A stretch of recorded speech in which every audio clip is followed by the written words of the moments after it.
Estamos leyendo la primera epístola a los Corintios. Llegamos al capítulo 8 y pedimos que el Espíritu Santo nos ayude en la lectura y en la reflexión, los comentarios que tenemos sobre el capítulo 8. Dice la Biblia: en cuanto a lo sacrificado a los ídolos, sabemos que todos tenemos conocimiento. El conocimiento envanece, pero el amor edifica. Y si alguno se imagina que sabe algo, aún no sabe nada como debe saberlo. Pero si alguno ama a Dios, es conocido por él.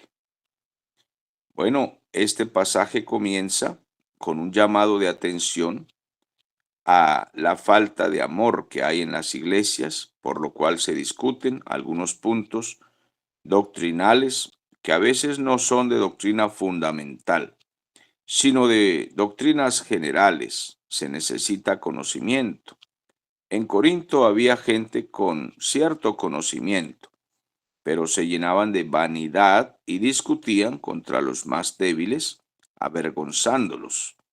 Entonces, el apóstol no entra de una vez en el tema de las comidas sacrificadas a los ídolos, sino que comienza por hacer un llamado de atención al amor. Él dice: el amor es el que edifica, porque algunos que tienen conocimiento se envanecen, significa se engrandecen, se llenan de soberbia, de altura, y entonces humillan a los que tienen menos conocimiento. Por tanto, el versículo 2 dice: si alguno cree, si alguno piensa que sabe mucho, la verdad es que no sabe nada, como debe saberlo, porque todos delante de Dios debemos ser humildes y reconocernos como estudiantes, los que enseñamos la palabra. No podemos envanecernos creyendo que realmente sabemos todo. Cada vez que estoy con ustedes, hermanos, o ya sea en la iglesia enseñando o en estos matutinos o en cualquier respuesta que doy por las redes, que me envían mensajes para hacerme preguntas bíblicas, y esto es todos los días, yo recibo distintos contactos para hacer distintas preguntas de temas variados en la palabra del Señor. Lo hago con mucha humildad, reconociendo que debo leer el texto, analizarlo bien, porque aunque hayamos leído toda la Biblia, no sabemos todas las cosas de memoria ni con toda la profundidad necesaria. Sabemos lo que el Señor nos permite entender, las cosas básicas para la vida y la salvación, pero hay mucho más por profundizar. La Biblia, la teología, es un mar profundo, muy profundo, y junto con el conocimiento debe tenerse el amor a Dios y el amor al prójimo, para no llenarnos de soberbia con tanto conocimiento, ya que estudiamos la palabra diariamente, podríamos llenarnos de arrogancia. Por tanto, es necesario que tomemos el consejo, la reflexión del apóstol Pablo, que nos dice: si alguno piensa que sabe algo, pues quiero informarle que no sabe nada, como debería saberlo. Ahora, si alguno ama a Dios y ama a su prójimo, si alguno realmente tiene relación con Dios, pues es conocido entonces por él, porque Dios conoce a sus hijos que le aman. A los demás les dirá: apartaos de aquí, hacedores de maldad, al fuego eterno. Yo no os conozco, no sé quiénes son. Pero a sus hijos dirá: venid a mí los benditos de mi Padre, a las moradas eternas. Entonces, ahora entra en el tema a partir del versículo 4, el apóstol Pablo. Va a entrar en el tema de lo sacrificado a los ídolos. Necesito que prestemos todos la atención necesaria para que no haya confusiones en esto, ya que encontramos a muchos hermanos débiles en la fe, débiles en conocimiento, que discuten fuertemente acerca de estas cosas triviales que son tan pequeñas, pero no pretendemos humillarlos. no pretendemos hacerlos quedar mal ni avergonzarlos, solamente si nos permiten darles un poquito de enseñanza acerca de estos temas para que puedan crecer y no quedarse siendo niños en este tipo de discusiones.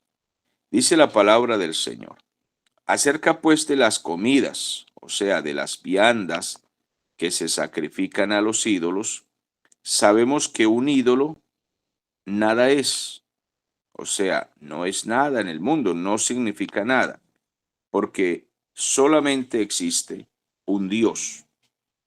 Entonces, sabemos que los ídolos, aquí se refiere específicamente a las estatuas, a las cosas que se hacen con las manos para adorar. Hay gente que tiene supuestos santos, vírgenes, deidades, en fin, como si significaran algo. Las religiones del mundo paganas acostumbran todas esas cosas. Entonces es necesario que los cristianos, los hijos de Dios, sepamos en cuanto a las comidas que se sacrifican a esas estatuas, que eso no importa, no importa en lo absoluto. Los cristianos no sacrificamos ni ofrecemos nada a los ídolos, pero la gente del mundo sí lo hace.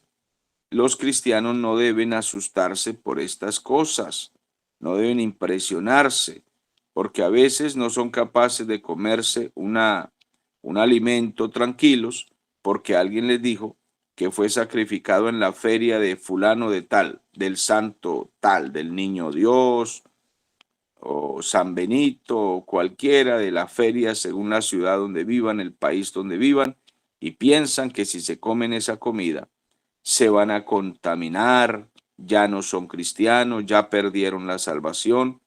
Ese tipo de cosas es de personas que todavía no han adquirido un conocimiento, una relación un poquito más profunda con la palabra del Señor. Entonces Pablo aclara: sabemos pues acerca de las viandas, de los alimentos que se sacrifican a los ídolos, que eso no importa, porque un ídolo no es nada. Nada es en el mundo, solamente existe un Dios que es verdadero, un Dios con poder. Los ídolos son obras muertas, tienen ojos y no ven, tienen pies y no caminan, manos y no tocan, oídos y no escuchan, nariz y no huelen. Ellos no pueden hablar, no pueden responder, la gente les grita y no responde. Ahora, detrás de los ídolos hay poderes demoníacos, en eso estamos claros. Ya creo que hablaremos un poquito de todo eso en el camino de este capítulo. Pero lo primero que vamos a destacar es que como tal el ídolo es un yeso muerto, ya sea de oro, de plata, de madera, de lo que sea. Eso no representa nada, no tiene ningún poder, aunque haya algunos que se llamen dioses, ya sea en el cielo o en la tierra, porque los seres humanos hicieron muchos dioses y muchos señores. Los griegos, los romanos tenían toda esa mitología pagana, que si Júpiter, Juno, Mercurio y Hércules y todas esas creencias que tenían ellos suponían que esos seres vivían en los aires, ¿no? Que si Ceres, Neptuno y no sé quién más, estaban también las diosas, Diana, Afrodita, eh, en el Antiguo Testamento estuvo Acera, Baal, Dagón, todas esas creencias que han tenido siempre los paganos, caldeos, persas, romanos, griegos, son costumbres muy antiguas, pero los hijos de Dios siempre hemos sido puestos en alerta para no ser esclavizados por seres mitológicos, por cosas inventadas en la mente de los hombres. No existen tales dioses en la realidad, solo existen en las mentes de los hombres. Y esas estatuas no tienen ningún poder, son fabricadas por manos humanas, pero esas estatuas no tienen ningún espíritu. Para nosotros solo existe un Dios, solo existe un Padre, y de Él proceden todas las cosas, como dice el versículo 6. Dios es para nosotros, para sus hijos. Nosotros existimos y nuestro Dios existe. Existe un solo Señor Jesucristo, el Hijo de Dios, por medio del cual han sido creadas todas las cosas y por quien nosotros vivimos, existimos, es por medio de Él y por Él y para Él. Así es de que el creyente debe tener muy claro estas cosas para que pueda madurar. Debe tener una relación personal con su Dios y Salvador y una relación muy profunda en lo que más se pueda con la palabra de Dios para que puedan madurar y no tener estos temores. Los creyentes deben comprender esta relación y esta existencia. Un solo Dios es que existe, un solo Señor. Por medio de Él es que nosotros vivimos. Él es el único mediador entre Dios y los hombres. Jesucristo es la imagen visible del Dios invisible. Fuimos creados por Él y hemos sido redimidos por Él. Y es el único Dios verdadero. Entonces creemos en el Padre, Hijo y Espíritu Santo, como está dicho en la Escritura, aun cuando no comprendamos completamente la Trinidad. Algunos, como no comprenden la Trinidad, entonces dicen que es un Dios manifestado de tres maneras: Padre, Hijo y Espíritu Santo. Esa doctrina es falsa. Eso no es lo que dice la Biblia. No es un Dios manifestado de tres maneras. No, es un Dios en tres personas y tres personas en un Dios. No es que se manifiesta de tres maneras. Son tres personas diferentes. Diferentes. El Padre no es el que murió en la cruz. El que murió en la cruz es el Hijo. Y el Hijo se fue al Padre, se sentó a la diestra del Padre y nos envió el Espíritu Santo, que es otro consolador.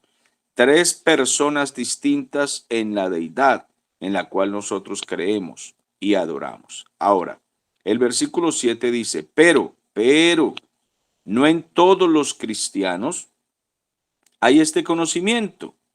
Lamentablemente algunos todavía habituados a la idolatría, esto era en Corinto, sí, pero hoy en día hay que decirlo porque todavía hay niños en la iglesia, especialmente los nuevos creyentes y algunos creyentes que se congregan en iglesias que tienen ciertos legalismos, ciertas cositas muy infantiles, y entonces por falta de conocimiento piensan que conocen mucho, piensan que son maestros, pero enseñan estas cositas: que no puede comer esto, que no puede comer aquello, que no coma chorizo, que no coma cochino, que no tome café, que no coma pan de la panadería, que es solamente integral porque se contamina, que no coma tal comida, que no coma tal cosa, porque son personas que todavía no tienen este conocimiento, todavía no conocen bien la palabra del Señor. Entonces piensan que si en diciembre se comen un pan de jamón, una yaca, que están pecando porque la gente está celebrando la Navidad y que el niño Dios y que el burrito de Belén, el burrito sabanero, voy camino de Belén, y si me como entonces la yaca, me contamino con el burrito sabanero. Este tipo de cosas es por una conciencia débil, por poca capacidad de conocimiento, de relación con la palabra. Sin embargo, los que saben un poquitico, no debemos creer que es que sabemos mucho. Eso sería soberbia y arrogancia. Los que tenemos este poquito de conocimiento, debemos seguir aprendiendo y no humillar a los que tienen menos conocimiento, porque el amor es lo primero que vale, lo que edifica, tratarnos con consideración y con respeto. Entonces Pablo está explicando que un ídolo no es nada, pero los que tienen una conciencia débil pues piensan que el ídolo es una realidad y que entonces su conciencia, como es débil, pues se van a contaminar si se comen tal o cual comida. Eso simplemente representa su espiritualidad en falta de relación con la palabra. Entonces Pablo está tratando de explicar esto lo mejor que él puede para que los creyentes puedan crecer. Dice el versículo 8, si bien la comida no nos hace más santos ante Dios, así comamos o no comamos, ni somos menos, ni somos más. La comida realmente solamente es comida. Y el ídolo no es nada, es una masa muerta, con ojos y patas que no tiene ningún sentido, eso no tiene ningún valor. Así de que si comemos esa comida, no somos mejores cristianos, y si no la comemos, tampoco somos mejores cristianos, ni somos menos, ni somos más.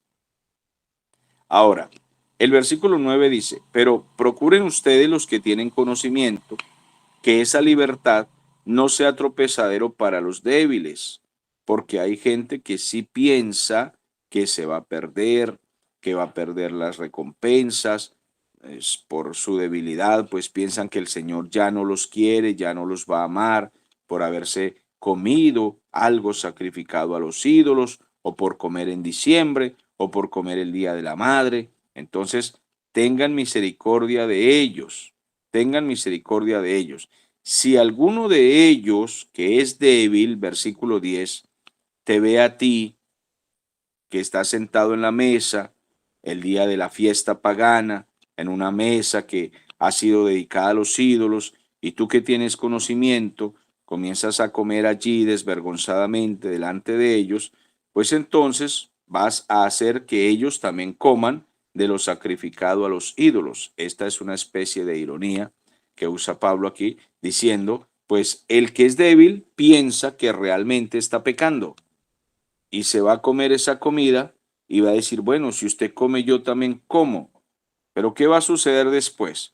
Que esa persona débil sin conocimiento va a pensar que pecó contra Dios y va a comenzar a sentirse pecador, a pedir perdón a Dios, perdóname, me comí esta comida por culpa del hermano Fernando.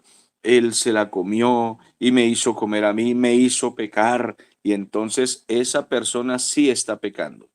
Por ignorante está pecando, porque pensó que realmente era pecado comerse algo porque su conciencia es débil. Y a Dios no le agrada que las personas que son débiles hagan cosas pensando que están pecando cuando Él ya santificó todas las comidas y nos dio ese poder y autoridad sobre todas esas cosas. Entonces, Pablo dice, si tú que tienes conocimiento te sientas a comer cosas sacrificadas a los ídolos delante de los que tienen la conciencia débil, pues entonces ellos también van a comer y luego se van a sentir mal. Entonces ten misericordia, no hagas eso. Si tuvieras que dejar de comerte una comida, una carne o lo que sea por causa de tu hermano que es débil, pues hazlo. Simplemente vamos a no permitirnos estas cosas. Así por tu conocimiento se perderá el hermano débil por quien Cristo murió. Entonces, tú que tienes conocimiento haces que pequen los débiles. Procura entonces no exhibir tu conocimiento, que aunque es legítimo, claro que sí, porque es legítimo que tengamos un poquito de conocimiento, pero no seamos arrogantes con nuestros hermanos débiles. Es decir, mire, hermanito débil, me voy a comer este pan de jamón el 24 de diciembre. A ver, muérase de envidia o de rabia. Mire, me voy a comer este pan de jamón que se lo sacrificaron al niño Dios y a Santa Claus. Mira, y esta yaca también me la voy a comer, hermanito. Entonces estamos ofendiendo a los más débiles que piensan que eso es pecado y ellos van a comenzar a murmurar, a criticar, en fin. Entonces, no hagamos tales cosas, porque lo que importa es el amor de Dios por nuestros hermanos y también por ellos Cristo murió y son nuestros hermanos. Así de que Pablo aquí dice que bueno, está dispuesto a no comer nada, si es posible. Si tenemos que morir por nuestros hermanos, vamos a hacerlo, con tal de que ellos también puedan crecer. De esta manera, pues, pecando contra los hermanos e hiriendo su débil conciencia, contra Cristo pecáis. Entonces estamos cometiendo una falta también contra el Señor por nuestra soberbia, porque estamos ofendiendo a los que tienen la conciencia más débil. Tengamos pues misericordia. Ahora, si la comida le es a mi hermano ocasión de caer, pues entonces no comeré carne jamás, ni chorizo, ni qué otras cosas es que dicen, yo no recuerdo, cochino y no sé, hay hermanos que tienen lista de comida, que no puedo comer esto, no puedo comer aquello, no, ¿por qué? Porque en el Antiguo Testamento lo dice, parece que todavía viven bajo la ley de Moisés, los rituales y que no coma esto, no coma aquello. Bueno, hermano, si tenemos que dejar de comer esas cositas delante de hermanos que son todavía en eso, muy niños, pues no comamos delante de ellos, para que ellos no tengan que tropezar, porque si en sí el pecado no está en el asunto de la comida, sino en el desafío que se le hace a los hermanos débiles. Es un desafío, es una afrenta, es una falta de respeto. Tengamos misericordia entonces con ellos. Espero, mi amado hermano, este capítulo no creo que sea muy difícil de comprender. He tratado de explicarlo lo mejor que se puede, porque es sencillo para los que consideramos que ya esas cosas no nos hacen a nosotros caer o tropezar. Pero hay hermanos que son más débiles y piensan realmente que eso es pecado. Entonces, a continuación, tenemos sus comentarios y sus preguntas.